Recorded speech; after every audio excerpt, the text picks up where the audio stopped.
Hey guys, Matt from Public Whitetail here, and on a lazy Sunday, figured better do something that we haven't done in a little while, and that is one of the more mundane tasks of the hunting season, which a lot of us tend not to do, even me on occasion, is it's the beginning of August, and I haven't checked all of my gear yet. Not all the guns, not all the bows, not all the arrows. I'm talking about your regular carry in a tote, go to, throw it in the truck, get ready to go hunting gear. Your clothes, one of your pairs of boots, and the like. So today, we're going to go do that. And if the weather holds, I believe I'm going to want to try and get a climb in. Okay, here we are. We've got our basics here. Some of the stuff I carry in the car kind of regularly. Other stuff is in my hunting area. I'm still building a better storage area for downstairs, being I'm moved into my new place. But one of the first things we want to check for, I basically wear two types of boots. I do not go over the top. These are some cheaper Brahmas. If I'm just going out for an hour or two, it's going to be all dry. These are a water resistant boot, but they do the job, and for a quick day they solve all my problems. They aren't too high, so if it's a hotter day, to me it makes a difference if I throw my mud boots on. If I'm going walking through streams and stuff, I'll throw the mud boots on. The lacrosse boots that I own, they've been with me for 3 seasons and they're holding up fantastically. But on a warmer day, where I want some air to blow across me, especially my legs, because my feet sweat like nobody's business, I'll bring these out. So I always have these. I'll make sure soles are good. We're just double checking everything right now. The one thing I always carry in the car is a first aid kit. You can do this however you want to. I actually have a pre-made first aid kit inside of here, but I also have a bottle of water that I keep, extra bandages, extra gauze. I've got one of the pre-made kits right here, and a pair of the safety scissors are in here. Some of the wrap, the elastic wrap is in here. I do keep that in here. It just helps with the little day-to-day things that could possibly go wrong. Larger waterproof band-aids are always a good one. How many times have we cut ourselves on a knife or a broadhead and it won't stop bleeding? So I have those. Backups of the elastic wrap. If you got something like a burn or a larger cut, put gauze on it, wrap the whole thing up. But anyway, first aid kit. If I do take it out in the woods, if I'm going to be in an all day or a dangerous area where I know not a lot of people are going to be, I will take this out with me. It's on a fanny pack, nothing major. It's a store brand bought one, and I even brought along a carabiner with it, and that keeps it all in one spot. Another thing that I generally keep in my car on the daily, because I do hikes, depending on how work is going. I might not go one day, I might go the next day, spur of the moment. This is everybody's personal preference here. This is the pack that I carry. This is basically a cheaper version, a Team Realtree. It's a 1-sling pack. I already have a extender carabiner, so I do hang it from the tree when I'm out there, but if not, I just clip it to one of these straps here, and I get that taken care of. I've got all my basics. I have my hunting license in here, but I do like to go. Everybody needs a good cheap knife, so if you do lose it, you don't feel bad about losing it. We've got our wind detector here, so we do keep that on hand. I've got a lucky stone in here. I know it sounds crazy, but I have a lucky stone in here. And zip ties. You never know when you need to tag your deer. You have zip ties. Go into my big pocket. I actually go rather light. If I'm on private ground, I have a little jacksaw. That works well for me. This is my license. This is actually a ticket holder, but it holds all my licenses flat and straight and keeps them waterproof. I have my good knife as well. This one's homemade. Brother-in-law of mine is a farrier. He's fantastic. Gifted me that some time ago. Some other odds and ends that I do keep in here.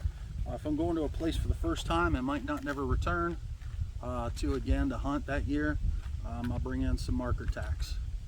If I'm leaving the same day and not coming back for months and months and months, I will pull these just so I'm picking up after myself. Gut knife in a pouch. This is one that everybody should have, I think. A little bit lighter, and I keep it in here just in case. You never know if you're going to be out all day, weather sets in, you got to build a fire. I have a lighter. All I smoke is an occasional cigar, but it's always good to have those. I'll check the other side of the pack. Oh, there we go. I have 2 small packs of Allen wrenches for my bow. These are pretty much pocket sized. They are not high end. They are probably $3 total or $4 total at the dollar store or the off-brand tool stores, like a Harbor Freight or something like that. They don't sponsor me, but I find a lot of my tools there, and I'm not in construction, so the one thing that I like is I can find something there that's going to do the job for a little while. If I have to replace it, I'm good to go. Deer drag has been used several times now. I need to get that wrapped up. Another big one, trash bag. If I'm in an area where I'm really trying to pick up after myself, or it's going to be an all-day or 2-day event, keep a trash bag there. You know the drill there. Lastly, I have my pack of toilet paper. Mother Nature calls, she calls. But that way it's bagged up. If you don't have something to dig a hole with, take it right back out with you in your trash bag. The other thing that I added to this, and it doesn't come with it, but I kind of adapted, is a water bladder. I run a water bladder in this, on this back pouch here. That allows me to keep my 2 or 3 liters of water in there. Right now in the spring and summertime, I change that out. If I don't hike for a week, I'll change that water out, make sure I get this hose good and clean. And there's my pack. That's my daily pack for hunting. So that being said, we got that taken care of. So I know I have most everything in there. I might want to throw in an extra ballpoint pen. I'll make a mental note of that here momentarily.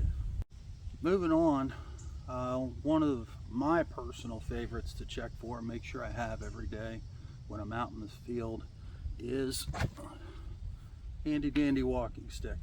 Now you see me carry these through I don't know how many videos, but the one thing I wanted to do was kind of explain the method of my madness. First, my dad's been walking for years. He walks pretty much 5 miles a day. Everywhere he has gone over the years, he's carried a walking stick. One of those things, when you're in the woods, you need something, whether it be a snake, whether it be something else, anything coming at you, you have something. You have something to, I don't want to say protect yourself, but you have something to protect yourself. I've taken these to my own level over the years, become something of a hobby. Given most of mine away over the years. Definitely improved my craft with them. Definitely huge. Guys joke with me about them, having a walking stick all the time and doing all the doodads and whatsy-doos to it. But it's something of a meditation for me when I make these things, and especially if I know I'm giving it away to somebody. So I will go through the process of doing the extra work. On a thinner bark, I won't always take the bark off. I'll have it be able to do some carving with it. On a thicker bark, I may shave it all off. I may stain it, I may not. Regardless what I do, a couple things I like to do to almost every stick is I get myself some grooves put into it. It gives us somewhat of a handhold. Whether I use a lanyard or not changes all the time. Some I do like them, some I don't. Crutch caps you could buy pretty much at any drugstore or health center. You can get a good crutch cap. It's got a metal washer in the bottom, gives a little bit of strength. And the other reason I do that for is at the bottom of my walking sticks, every one of them, Before I seal them, before I do anything, I carve it down and I put a copper cap on the bottom. It's a buck or two for me, but in the long term of these walking sticks, as much as I use them, and I'm a bigger guy, let's be honest, so I'm going to put a little more wear on stuff sometimes, depending on what it is. This protects that bottom.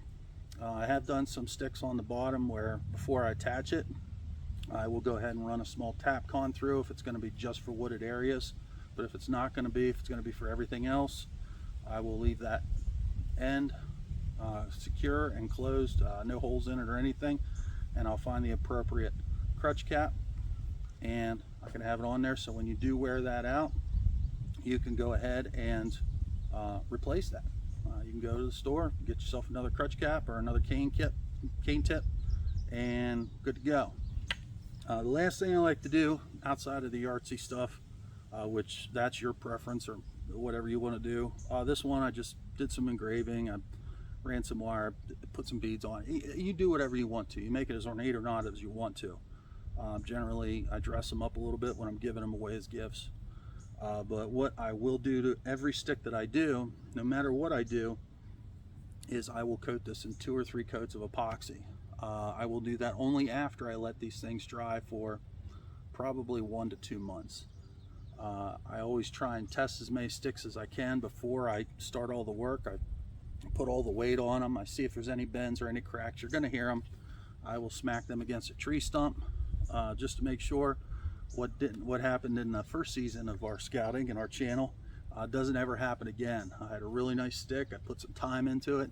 Turns out there was a weak spot dead in the middle, and there it was holding 2 halves of my walking stick that I was so very proud of. But on the flip, once it's dry and you're convinced it's dry, beat it up a little bit, smack it around, make sure there's no soft spots, and then I'll do all the work, and then I will coat this stick top to bottom in a clear coat epoxy.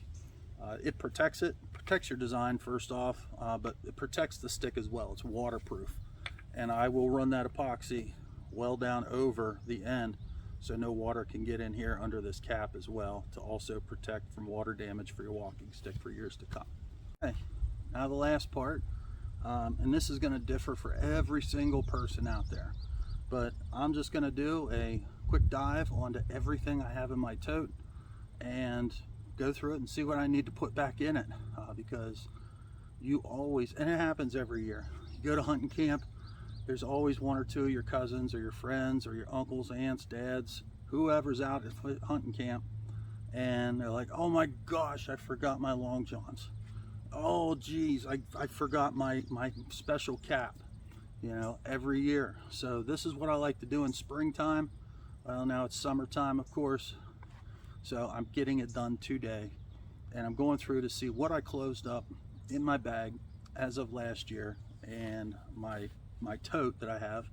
And what I do have, I have a clear tote, so I can pretty much see everything in there. It's got a foam seal on top, and pretty much keeps everything either wet or dry. So everything that I did let it dry before I closed it up that day, my last day at camp last year, and I tried to. So I'm pulling it out. I'm going to have to go through the process of washing everything, but at least I know what I'm missing, if I'm missing anything. So lid's off. First thing I'm pulling out, both sets of my camouflage. We'll go through. Got the 3D camo pants. These things have been huge. They were definitely huge last year in deer season. It's a very thin layer. I'm not trying to advertise because several brands put it out, but it's a mesh material with the 3D cutout leaves. It does move with the wind. Super cool, and has been super effective. I've gotten a number of positive results when I've been scouting with my cousins and trying to help them get eyes on something, as well as my deer last year. So I wear that pretty much any season, and you can add or subtract layers under it as you choose. So if it's a hot archery day, I can go out in shorts because this completely covers me up. Super cool. Also, I'll have to say it's rain resistant. I haven't gotten super soaked wearing that yet, so it definitely keeps you free, breathable, and it lets the air pass through, keeps the water off of you, from what I've seen so far. I'm not ever going to say anything's waterproof, but this stuff, it's done the job for me in 2 seasons. So, okay, long johns, pair of shorts. You know, you always got to change, so I have extra clothes in here that I will keep all the time. Bug spray, huge. Always got to have bug spray. These are my go-to pants. I have to say, I've been wearing the Habit stuff the last 3 seasons now. This is the first pair that I bought 3 years ago, and it has held together. This is the medium weight. It has worked in both fall and winter seasons. I can throw a pair of long johns under these, and I am good to go for the day. The only thing I have to concern myself is which boots to wear, depending on the weather and how cold it is. The mud boots are not necessarily waterproof, or they are waterproof. They are not necessarily cold proof. So I will put on the other ones and run with those on a cold day. But the Habit stuff, they have sponsored us in the past. I have to say the product, I wear stuff about as hard as you can wear stuff, and I haven't lost a stitch yet on these things. So say what you will, and everybody's got their preference. The Habit stuff is the way to go for me. Okay, 3-prong stool. I take this everywhere. There's lots of places where I'm getting late into getting out into the woods for the day, and I don't have time to get to the tree. So I like to have an alternate closer spot that I don't have to dig so far in. I always have that on my pack, no matter what, every time I go hunting, because even if I get to the tree, I leave this on the ground at the bottom of the tree. It's already dark in color, it's not sticking out.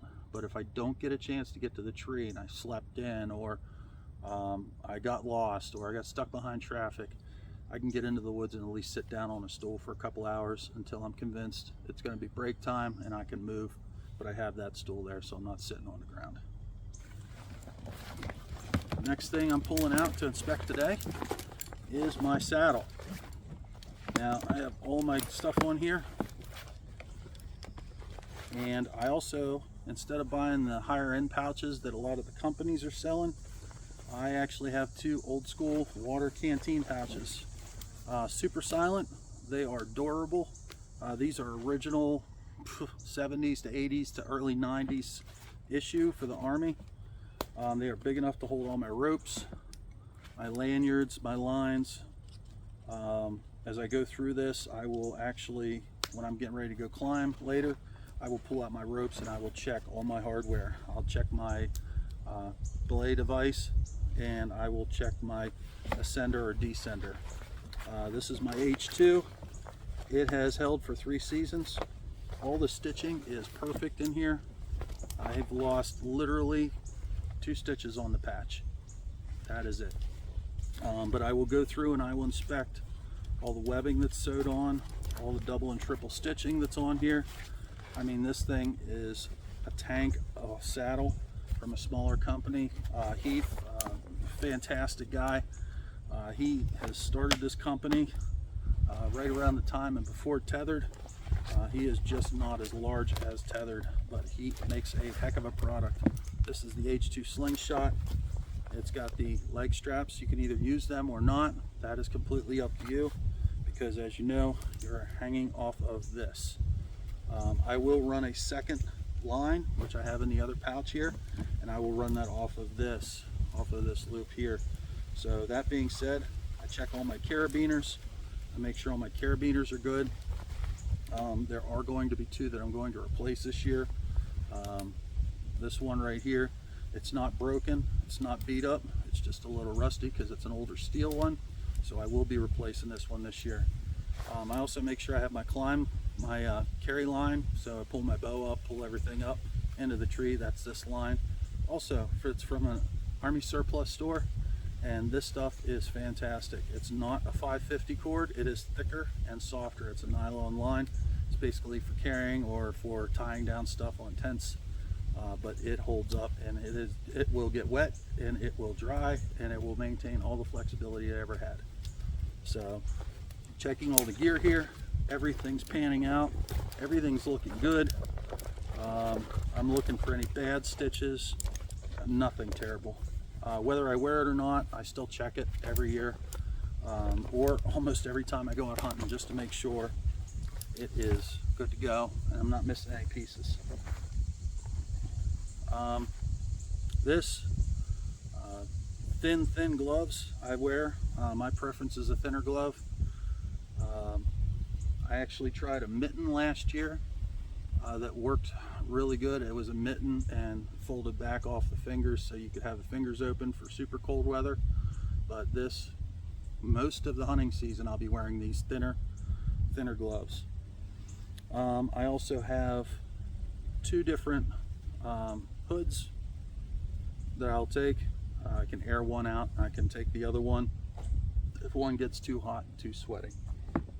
The other thing I'll take in the woods, of course, is knee pads for climbing the trees. If I'm going to be in a tree all day, I'll take two different sets of knee pads.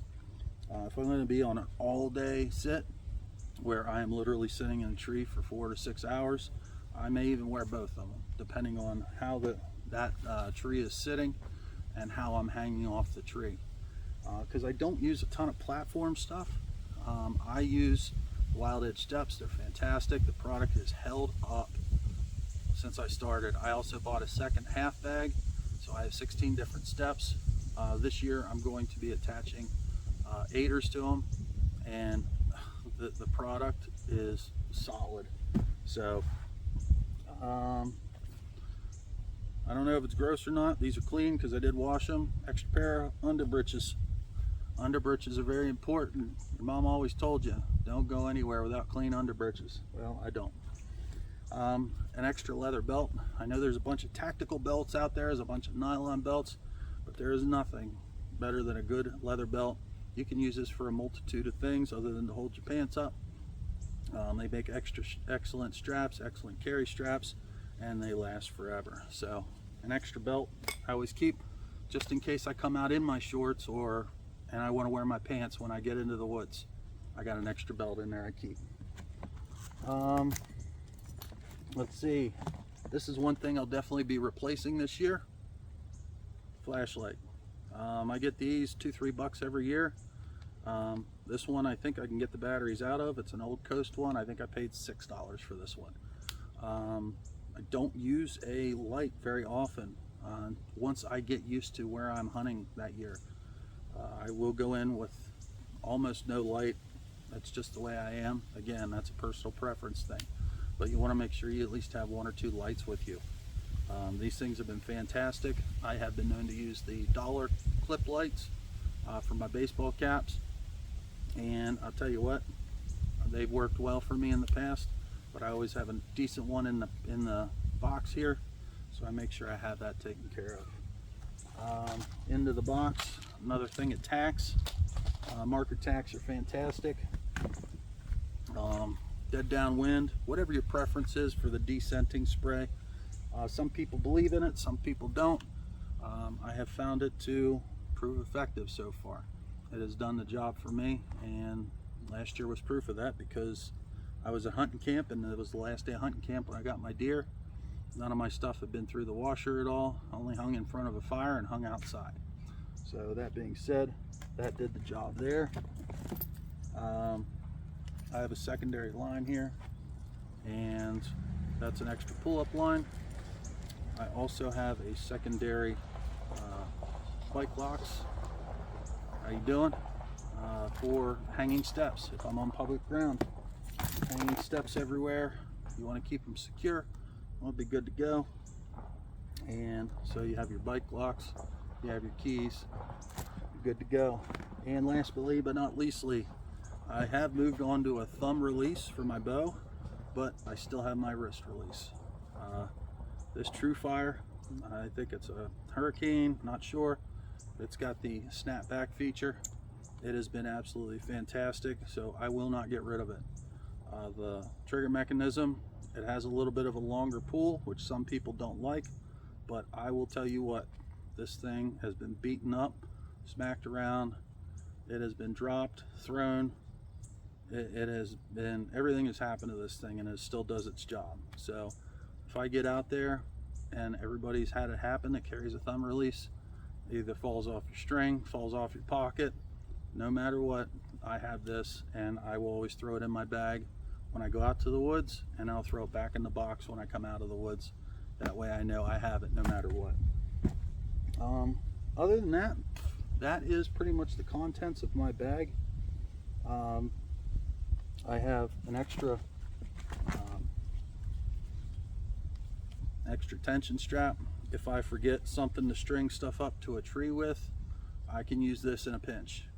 It does the job. It also doubles as an aider. It has done well for me there. I'll hang this hook off. It's one of your cheap, not dollar store, but I'll say off-brand tool store strap, but it will do the job as an aider as well. So it does that for me, and it does quite well. So that being said, that is my check, my initial check of all my hunting gear this year. That's going to be my carry stuff. My bows are getting shot every day. I hope you're out there practicing. I know this isn't the most exciting video, but this is the most informative video for that person and that runs out of time. Take your time, a month before hunting season, check your gear. Make sure you know what you got, and make sure you know where you have it. Whether you use a box or a bag, I like the tote, the clear tote. I'll even run some of the scent discs in there if I'm in a hurry, because that way, even if it isn't aired out, at least I have something on there. So I do throw the scent discs in there. It keeps everything dry and keeps everything in one place. So just your reminder, it is almost, that's 2 days away from the beginning of August. Stay prepared, get ready to go. This is your warning for archery season in PA. We have less than 2 months. Get ready. Matter of fact, we're down to we're down to 60 days, just about, because it's going to be September 31st this year, not October 1st. The first Saturday actually falls on the 30th of September. So be aware. Hope you're getting your tags. I know that's been a big point of contention with everybody with the Game Commission, so I'll stay off of that one. And till then, stay safe, stay legal, stay hydrated. Good luck this year. Thanks for sticking with us.